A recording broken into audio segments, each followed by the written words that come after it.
அவருடைய பரப்புரை மேற்கொள்றாரு. இதுல என்ன சொல்றது? இந்த தேசத்துல ஜனநாயக நாட்டுல யார் வேண்டுமானாலும் கட்சி ஆரம்பிக்கலாம், யார் வேண்டுமானாலும் தேர்தலில் போட்டியிடலாம், யார் வேண்டுமானாலும் பரப்புரை செய்யலாம்.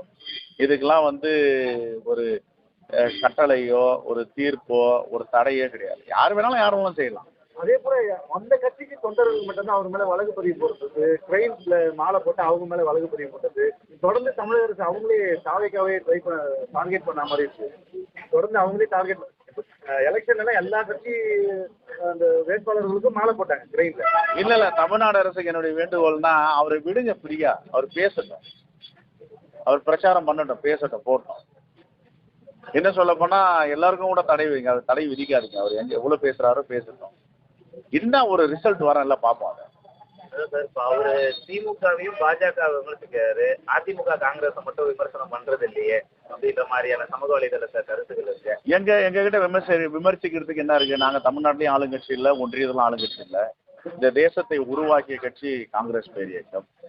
இந்த தேசத்துக்கு ஒரு குண்டூசி தயாரிப்பதற்கு கூட எந்தவித ஆதாரமும் இல்லாம பிரிட்டிஷ்காரன் நாட்டை கொடுத்துட்டு போனாங்க.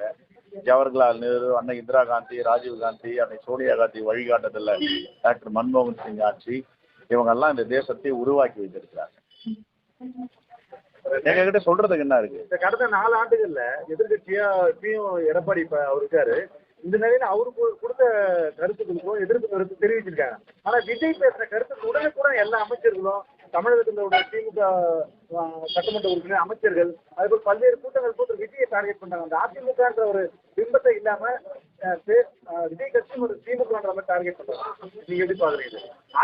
எதிர்கட்சி விட்டுறாங்க. அது அவங்களுடைய சொந்த கருத்து. ஒருத்தர் கருத்து சொல்லலாம், ஒருத்தர் கருத்து சொல்லாம இருக்கலாம். ஒருத்தர் ரொம்ப வன்மமா சொல்றாங்க.